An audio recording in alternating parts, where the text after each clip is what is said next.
This is Rona Bailey from the Prince and Princess of Wales Hospice in Glasgow. We really wanted to thank you so much for all the support that you've given us over the last few weeks. We looked at your Just Giving link today, and the last time I looked it was at 5,000. It's now over 6,000, and I just can't express our absolute gratitude that you've helped us in this way. The hospice is still fully functioning with patients and families, as you would expect, and we are part of the COVID-19 approach. So thank you so much for all your help and all the equipment that people have given us as well. Well done, guys. Thanks.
Now we've all stopped social contact due to coronavirus, there are lots of things we can still do safely, like phone and video calls with friends and family, and staying active indoors.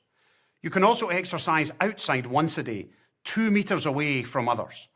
Older people or those concerned can call Age Scotland for advice, free, on 0800 1244 222.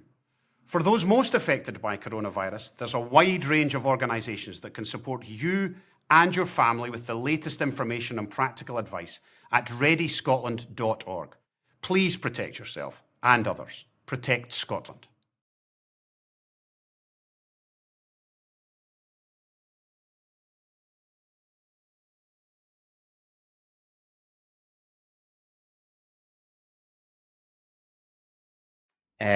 So welcome to Lockdown 22, Lockdown 2020, webinar number 22. This is one of our non-clinical webinars. As you know, we've had a whole range of clinical speakers. In addition, we've had a number of speakers speaking on a number of non-clinical subjects, and it gives me great pleasure to welcome one of my oldest colleagues and friends in dentistry, going as far back as my time as a dental student, Niamh Coia. Lockdown 2020 is about dental education, and it's also about raising funds. I'm really glad, Niamh, that you are drinking your glass of red wine, first of all. So to Lockdown 2020, what's the salute? Salute. Chin chin, or you can say chin chin. And it doesn't matter if you're not a drinker, just have a glass of Coke or just whatever takes your fancy. I'm definitely not having a glass of Coke. This is I've been very fortunate. I've had a sneak preview of Niamh's culinary ability, not just on the video that you're going to see shortly, but also I've been fortunate over the years to have thank you, Lucas, to have tasted Niamh's absolutely first-class Italian cooking. So, Neebs, it's over to you. We will be screen sharing, so just give me a shout when you want me to put the video on. Okay, well, thanks. I almost forgot. Huge thank you to our webinar sponsors, Clyde, Munro. It's great to have them sponsoring this webinar tonight, not just because of the financial support that they're giving, but it means a lot to me that they're sponsoring this webinar this evening. Thank you, Clive. Yep. Thanks for that kind introduction, and I'll let you off for calling me one of your older colleagues. Yeah, I certainly am up in that. I'm at that end of the dental timescale anyway. So anyway, good evening, everyone. I want to say that. I hope that you and your family and friends are all keeping safe and well. Been tough times during COVID-19. You know, I think some more than others. I think we're quite fortunate in some ways. But I'd like to thank Clive for inviting me to present one of his lockdown webinars. I've watched a few so far and thoroughly enjoyed them. Been very educational. Enjoyed some of the social ones as well. Anyway, tonight I hope you get to enjoy yourself. I hope you're sitting comfortably with your friends, your family, and cozying in for this. Hopefully I'll be able to share you one or two family recipes and things that you can try out with your family and friends later on. I wouldn't actually think about doing it tonight because it might take you a wee bit of time. It might be about midnight before you actually get the dinner on. I'd like to thank Clive again for his initiative, as I said. Some of these webinars have been relevant to the whole dental team, really. I know some of them have been very sort of dental specific. The social ones, you know, we've had wine tasting. Enjoyed that one. I think that one went down a storm. There was also the other cookery classes we've had. We've had some what do you call them? Cupcakes. Yeah, I really enjoyed that one. One of the morning ones, and Phil's done his gourmet cooking. Looking forward to Ash's Indian cookery. That'll be an interesting one. And all of this is really, you know, another focus has been the tremendous donations that have been put into the Prince and Princess of Wales Hospice. And I think looking at it earlier, it was standing at over £14,800. So what a great effort by everybody. And, you know, keep sponsoring. Like I said, Clyde Munro had sponsored. Well done, Jim and company. You can still, sure you can donate a bit more as well. The Prince and Princess of Wales will look forward to that.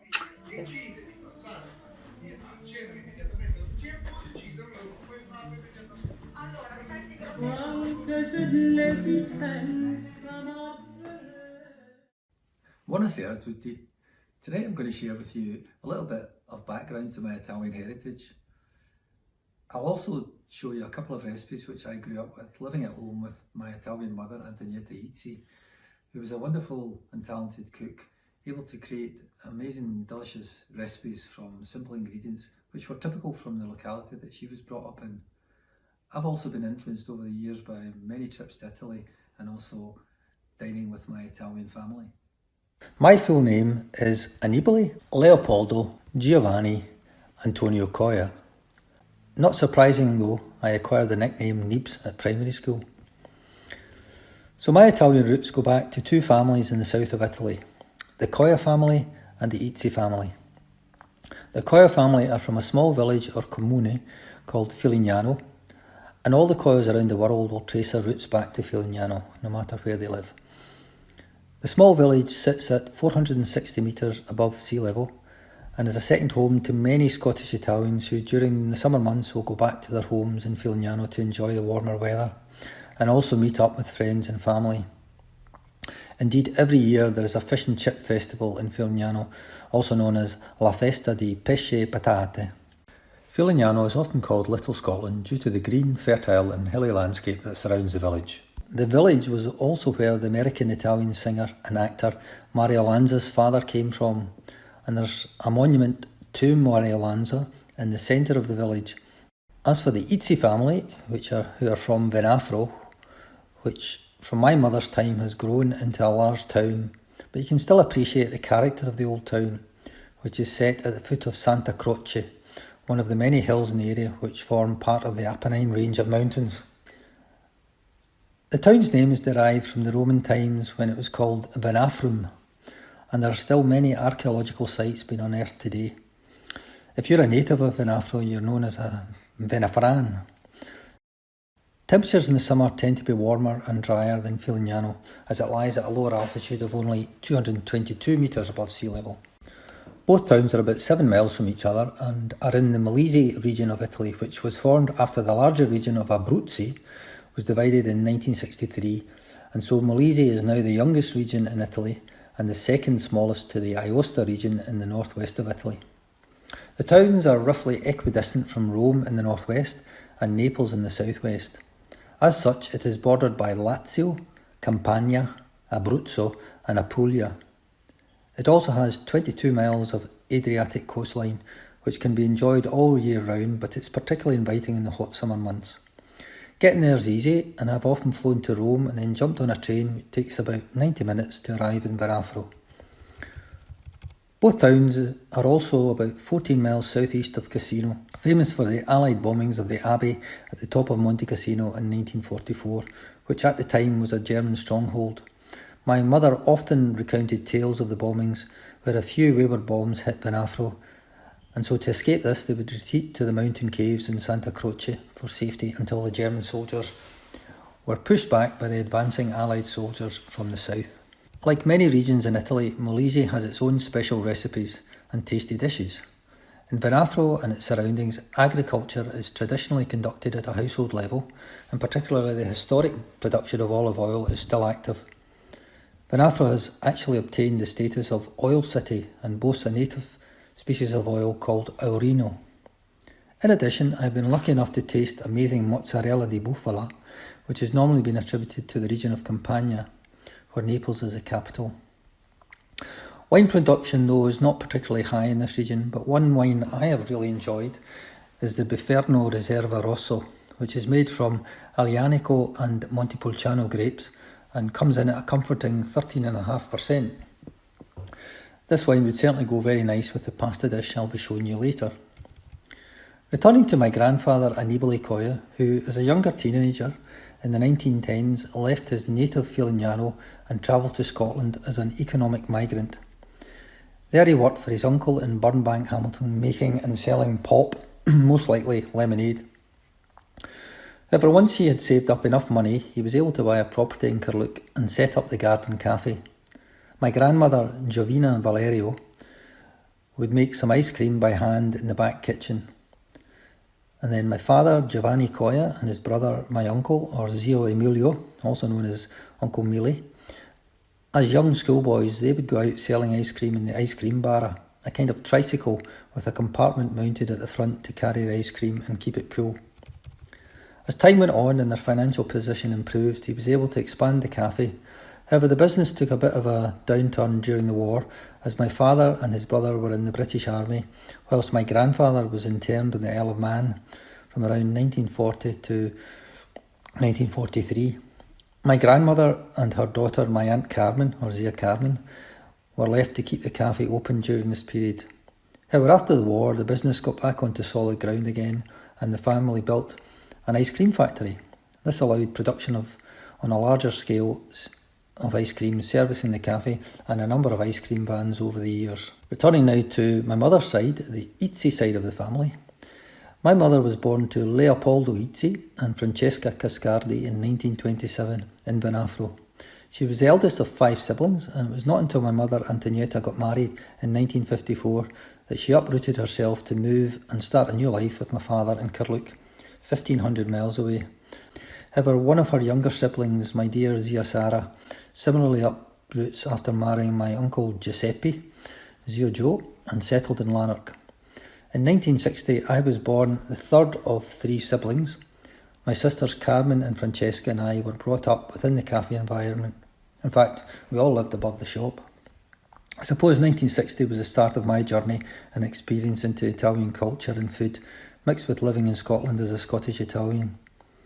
The Italian influences in my younger years still hold strong today, and I feel immensely privileged for this and never take it for granted. So now let's get on with the culinary delights. So today I'm going to show you how to make the basic Italian sugo, which is a sauce for pastas. for any sort of pasta, and I'll show you a quick way of making it, and it's just essential in our kitchen. I've grown up with it. My mother was always making sugo, and it's great. You can store it, you can put it into the freezer, and you've got a very quick sauce ready to go whenever you want.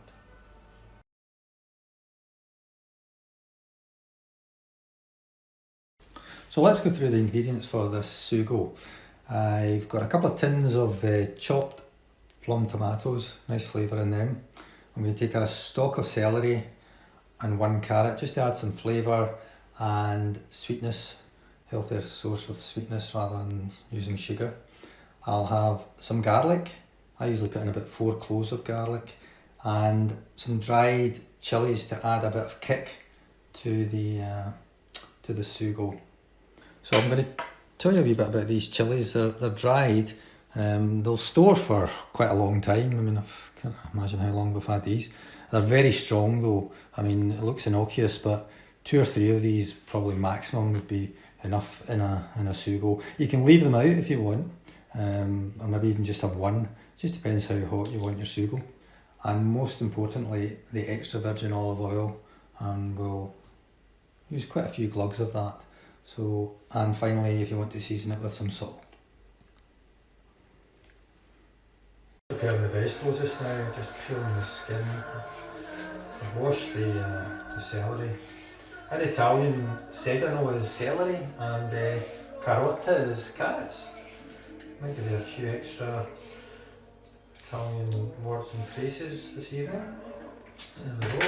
I'll just get rid of all of that. Nice tidy work surface. So I'll just sit in the ends of these, right? I can enjoy a lot of celery, so I'll get these diced really quite finely.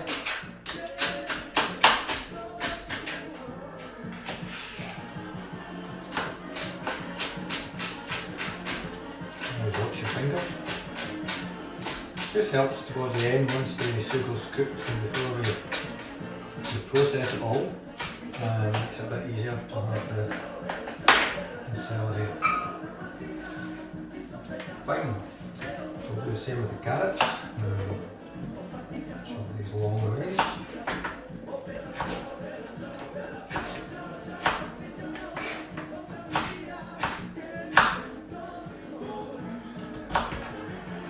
You can tell I'm not a chef, but I give it a good go. Having a good sharp knife helps. And we'll get this lot done. So it's a medium sized carrot, and as I say, this will add to give you a little bit of sweetness to the sugo, and we'll get some nice flavours there. A lot of that will come from the olive oil as well. So we'll pop this into a dish. And bit that all away. Like that. So let's have a wee rest here. That's good, it's breathing. So that's the chopped sedano and carota. So I'm going to open up these tins, and there's nothing fancy here. Okay, I'll just go straight in. That's one tin. I mean, you can put in more tins and just increase the other ingredients if you want to make a batch, because I think what's great is having extra sugo that you can store in the freezer in small amounts, and then when you want a quick pasta dish with just sugo, just take it out in the morning before you do the work, and you can make yourself a nice tasty pasta with sugo very quickly. So next we'll add the garlic. So I usually just trim the ends here, just the tougher part. So I'll get rid of that, and then we'll just bash the cloves, and then basically just split them and pop them in.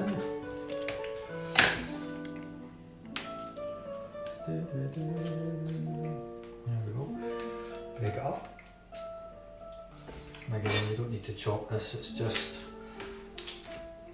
all going to get liquidised at the end with the processor. So I put in, well, it will be four cloves, as we said. Just chop them in half. There we go. Make sure I don't get any of the skin in. I'm going to add some olive oil. Here we are, so talking about the glug, so it's a bit of a round once, twice, 3 times, 4 times. And we'll check it before we finish if we've got enough in there. And then some salt to season. And we're pretty much, well, we're almost there to go, just the kick of the chilies. So 2 or 3 pinches of salt just now. We'll be testing it later. So that's the chili all broken down, so we'll just pop that in. Make sure we've got it all in there. Get maximum hit. And then we'll get this stirred with a little bit of the gas on now. So we start to let this simmer away. So we'll just turn that off now and we'll give it a little stir. Look at that, it's just going to be so delicious.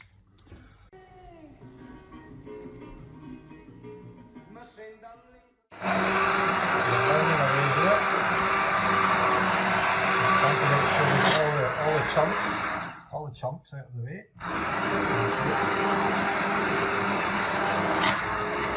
you'll see how it's coming up as it's looking quite creamy now. And that's what we're looking for. It starts to change colour here. So I'd have a look.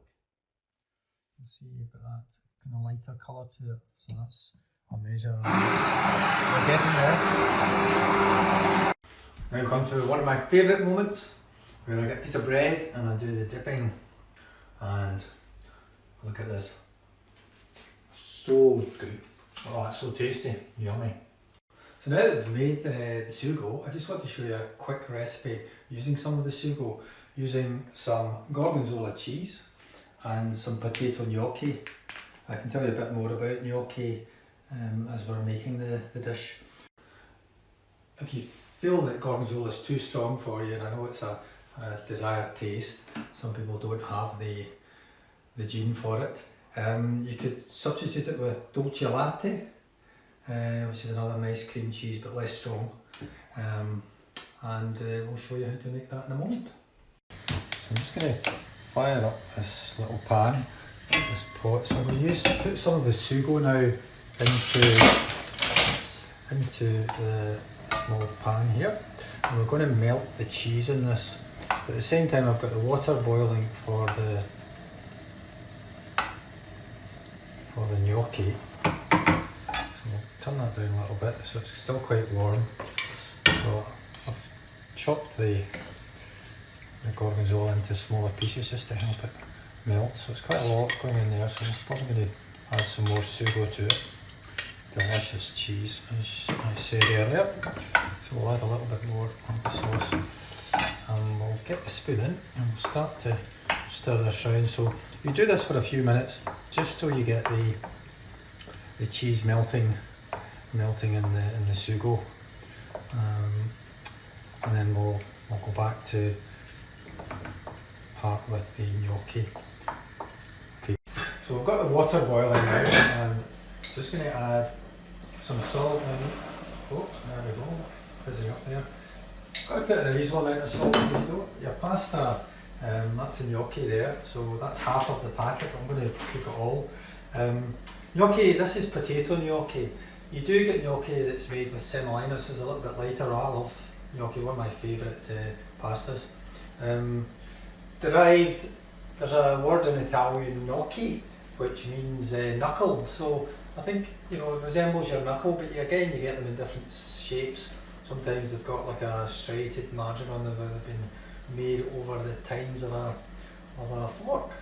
So I'm going to pop this in here and we'll empty the bag here. Now this won't take long, and you'll see in less than 2 or 3 minutes you'll start to see the gnocchi rising in your boiling water, and then as they rise you know they're cooked. And then what we'll do is we'll pop the gnocchi into the gorgonzola sauce here. So now you can see the potato gnocchi is rising up to the top. So we're going to just drain that off with the strainer, pop them straight into the sugo. Oh, they're coming up nicely now, so that hasn't taken very long, literally 2 or 3 minutes. And just transfer them all over, stirring them in. So multitasking here, stirring and scooping. So we a little bit longer in the sauce, just so it absorbs some of the flavours from the sugo, so that you really do enjoy this. So I'm just letting this work away. I'll turn the water off now. Yeah, I've got them all out. I would be told off if I'd missed some of the gnocchi. Just breaking up some basil leaves, popping that in. Basil, one of my favourite herbs. In fact, it is my favourite herb.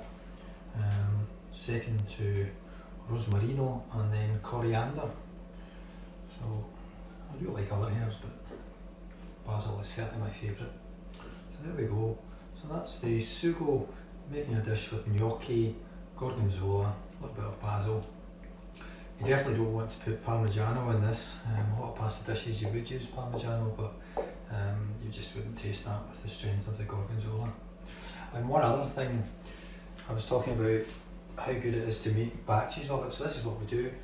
Put them in little dishes like this. So that's some of the extra sugo. You could even make it half that size. Pop it in the freezer and you've got sauce ready to go. Thank you. So this one, it all comes down to plating up. Oh, made a bit of a mess, but don't worry about that. We've got the bread to mop that up. Just get a couple more. So this is a good helping, so if you're feeling hungry. And then we'll get some basil just to decorate that. So there we have the plated up gnocchi, homemade sugo with gorgonzola, some basil, and I'll better do some quality control here. That is so good, buonissimo. Saluti tutti.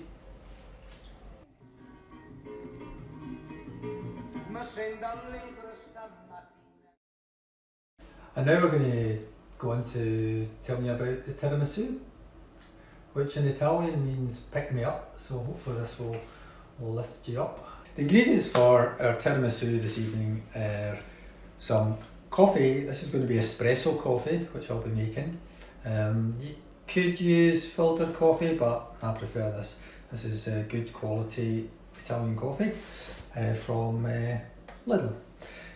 I've got some good quality mascarpone cheese. Now you need 400 grams of that, but they come in 250 gram packets or tubs, so you'll have some left over, so don't worry about that. There'll be 100 grams of caster sugar, and we've got the savoiardi or sponge fingers, or sometimes they're known as lady fingers, and 4 good quality fresh large eggs. Once we've finished to finish the tiramisu, we'll be using the cocoa dusting on top, and you'll also notice the Courvoisier or the brandy. Now, not something I drink often. You can leave that out. Some people use sherry, some people will use other types of liqueurs, and we'll show you where that gets incorporated into the dish. But if you don't want any alcohol in it, and maybe something for the kids, just leave it out, but it's only going to be a small amount. Okay, so the first thing I would suggest doing is getting your coffee ready. So as I say, you may have filters, or you're going to use the mocha. This is the Bialetti. This is quite a large one. This will give you 12 to 16 cupper. So we'll get that on. And just we don't want to burn the coffee, so we'll get this going on slow. So that'll take 5-10 minutes till we've got a big pot of coffee, and we'll be using that at the end to dip the sponge fingers into. Thank you. So I'm going to separate the egg yolks from the egg white. So always tricky, trying not to get shells in here. So there we go. So pop the egg white into this one. can already spy a little bit of eggshell, but not to worry about that. Add a bit of crunch to the tiramisu. There we go. So that's the first egg yolks separated. Try this a different way. Oh, there we go. These are big eggs, as I said, sort of a large size. Just helps with the correct balance of mix. So egg yolk in there.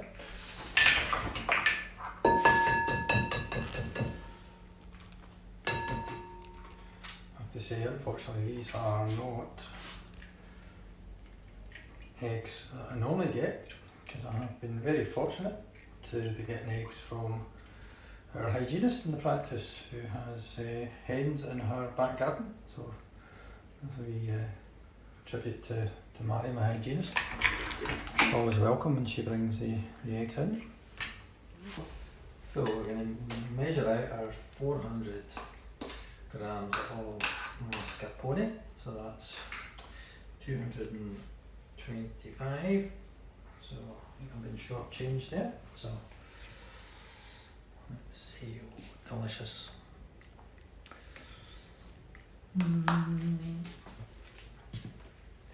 Just a little bit over. There we go. So what we do now is add the sugar slowly to the egg yolk and incorporate that all in. So here we go.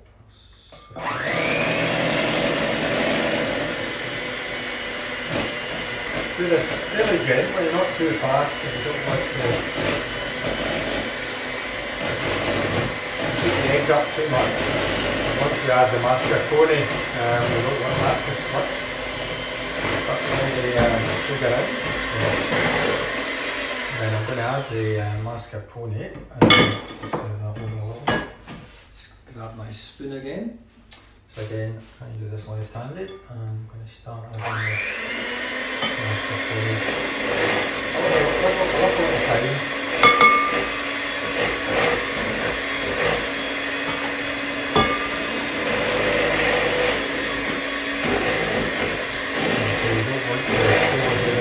Want it all to separate. It's a bit lumpy to begin with, and it will start to smooth out.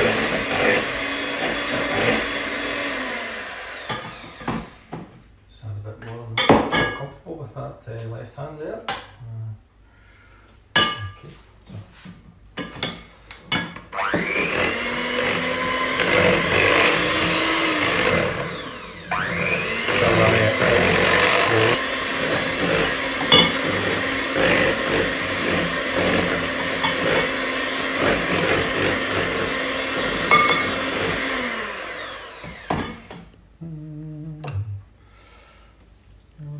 Almost got it all incorporated. Hands are clean.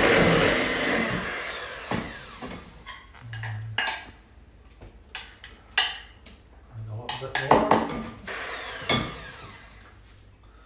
Always do with an extra hand here. I'll get my other spatula. Just don't want to waste any of this.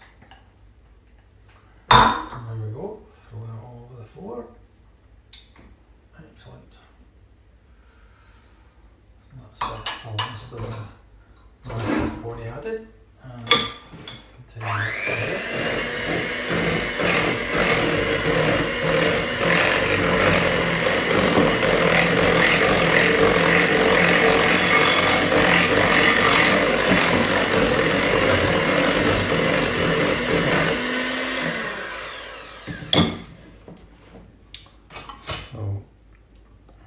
See, that's all the sugar, the eggs and the mascarpone have been mixed up into a nice smooth mix, and you can hear the coffee.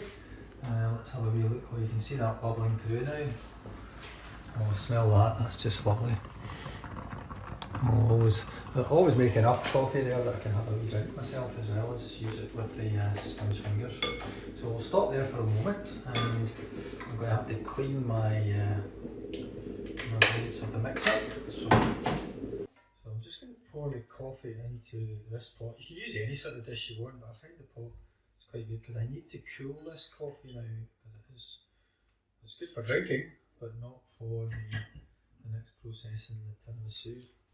So I filled the sink with some cold water, and hopefully I can sort some of the sink out, so that drops down.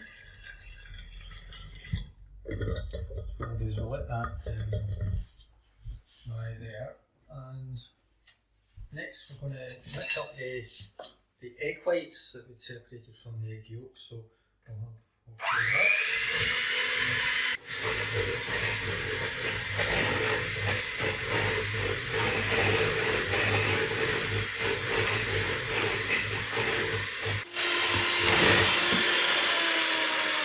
And just check, so lift this out. No, it's not cooking yet. Just want it just cooking. Don't overdo it when you start thinking about making meringue. You don't want to do that.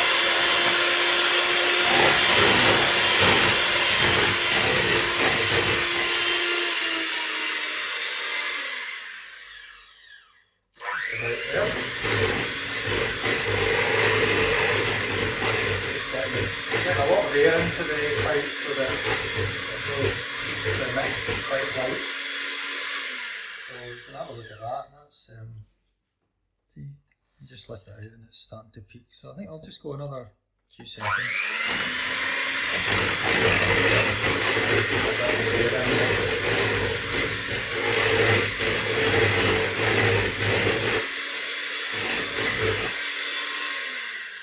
Now, what I'm going to do next is I'll get rid of my mixer. Don't need this now, and I'm going to incorporate the egg white into the mix that we had of the caster sugar, the mascarpone, and the 4 egg yolks. So, just going to pop some of this in.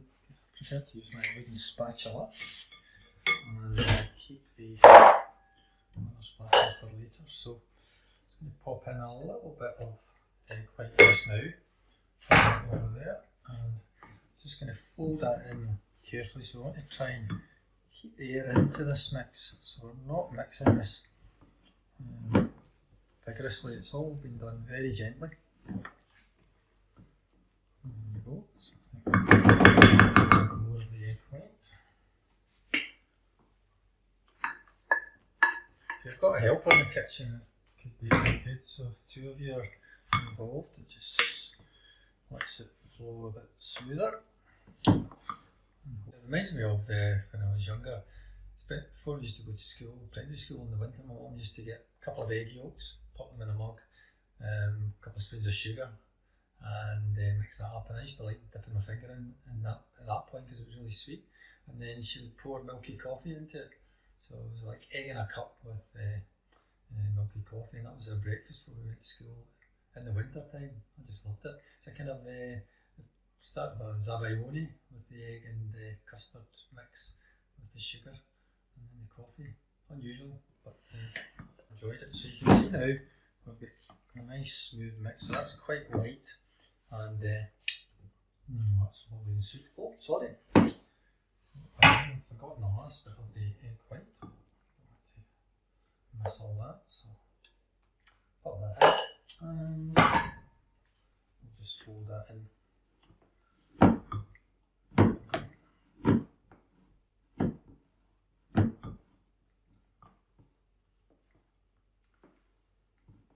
Just handling it very gently. So we've got the coffee cool now. I'm going to add the courvoisier, a couple of spoons of that. You can add as much or as little or as none as you want. That's actually, I've only ever used that for tiramisu, so I've made quite a few over the years. So I'll stir that in. You could add the courvoisier to the mascarpone mix, but I prefer to do it this way. So then what we're going to do now is start lining the dish here with the Savoiardi biscuit. So it's just a turn. So So you don't want to dip these into this into the coffee too much, because otherwise they'll get too soggy. You're basically just dipping them and turning so that both sides are coated with the coffee and courvoisier mix. And we're going to have a bed of Savoyardi biscuits.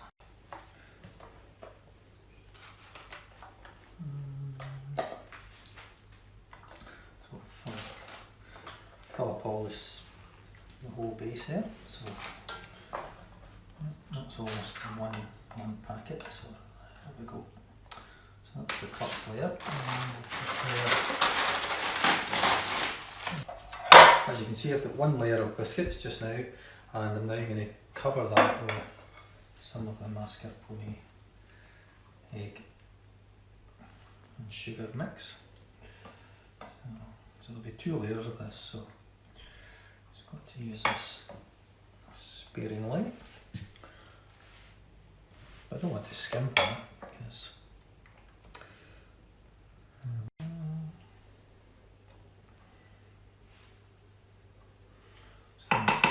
one layer. So what I'll do now is I'll continue with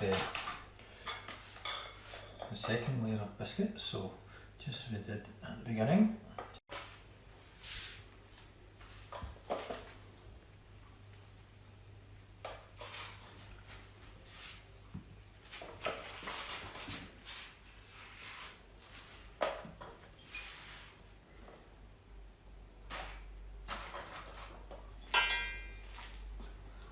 You'll see I'm using this white ceramic dish, but sometimes I'll use a clear dish, and that gives you actually get a better view, but we can't find a ceramic dish, or clear dish, so never mind. So I've got some coffee left over, which I'll probably warm up and drink for later. I might actually squeeze in one more biscuit in it. Just there we go. In fact, I might get a couple more in there.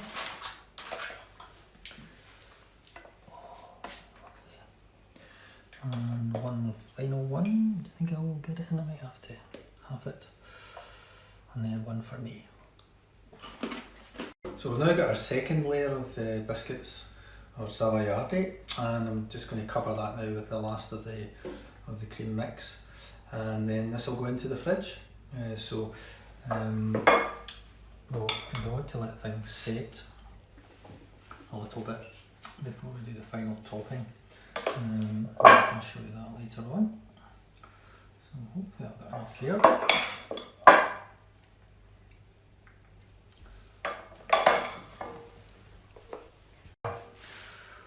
There we go. So that's us just enough there. I think this is actually a slightly larger dish. I can give you the measurements of the ideal dish for those ingredients. So what happens now is we'll leave that, probably you want to put this now in the fridge for about 5 to 6 hours, and then that will let it chill, the mix will set a little bit more, and then we can do the final cocoa powder topping for it, and we'll show you that later on. Thank you. So I'm just going to put the finishing touches to the tiramisu, and that's the dressing with the cocoa powder. So this is going to add to the kind of bitterness to the tiramisu. So put it into the sugar and just, you might use a larger strainer, trying to keep things as neat as possible. So just covering it with a generous layer of this. And we'll use a spoon just to get it through the sieve. I think the combination of the, you've got the delicate flavour of the mascarpone and the Italian custard, and then you've got the bitterness of the cocoa powder and the espresso coffee. Now we're kind of running out here, but I do have more cocoa powder. Let's see. And as I said earlier, tiramisu means pick me up, and I wonder if that's to do with the caffeine ingredients or content of the cocoa powder and the espresso coffee. Let me top up here. There we go. And I tend to do this just maybe an hour or so before I'm going to present this and serve it up. Just recapping, the tiramisu was in the fridge for a few hours. I said up to about 6 hours, and then it's quite good if you can pop this back into the fridge and then take it out probably an hour or so before you're going to serve it up. So we'll just take the edges here. There we go, that's our family recipe for tiramisu, courtesy of Antonietta Izzi and Sarah Izzi. So I'm going to serve up a modest portion for myself and my willing helper. So there we have it. Lovely tiramisu, let's not waste that.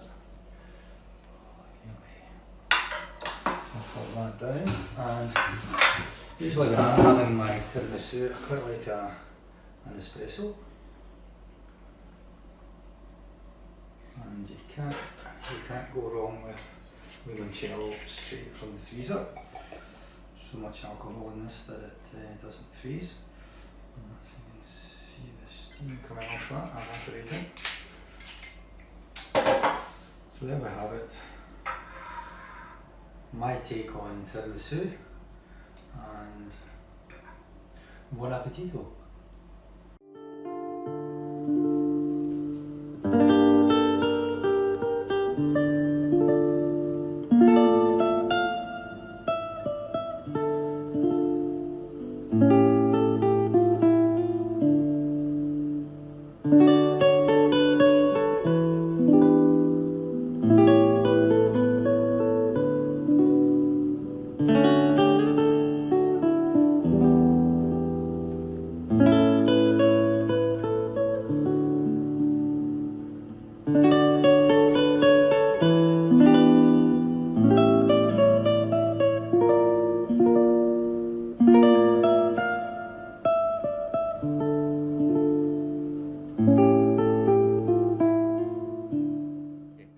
Nibs, that really was amazing. There were a few comments.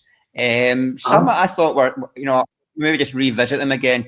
Do you make your own gnocchi? Yeah, I've done. Pasta? Well, yeah, because Stephen had asked if I'd made my own pasta, and I can't remember. Alison had asked me about gnocchi. Yeah, I make gnocchi quite a lot. Well, when I say quite a lot, maybe every couple of months. But making your own pasta, yeah, I do from time to time. But my aunts in Italy still go and buy dried pasta because it's good, it's quick, it's easy, and even you get the pasta that's it'll only take a couple of minutes to boil in the water because it's like fresh pasta. So I'd go for that as well sometimes. Yeah. But it's hard work. The days we've got a bit more time sometimes with our lockdown. You can see in the chats that everybody has thoroughly enjoyed your webinar this evening, Neebs. I know you've put a lot of time and effort into that, so thank you very much.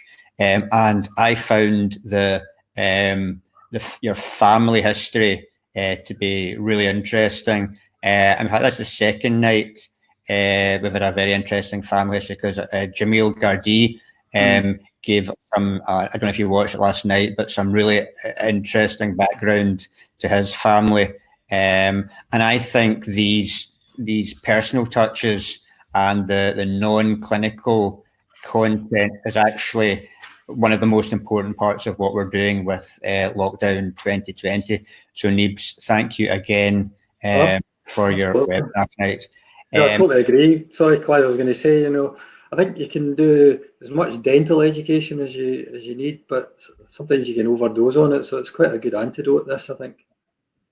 So happy to, I'm glad you asked me to do it.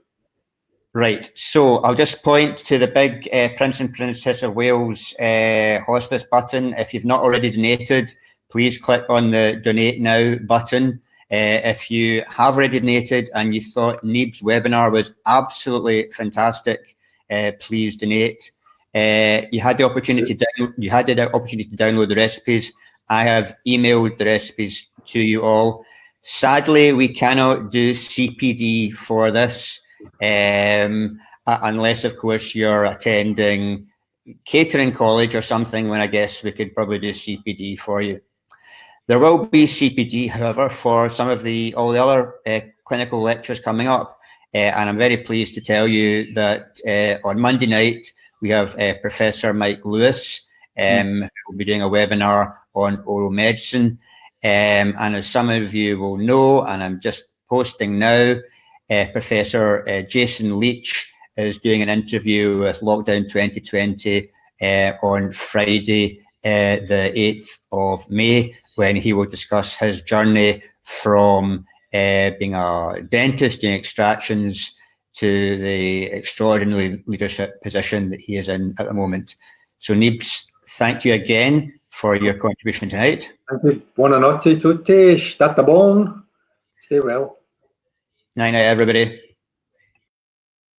Ciao.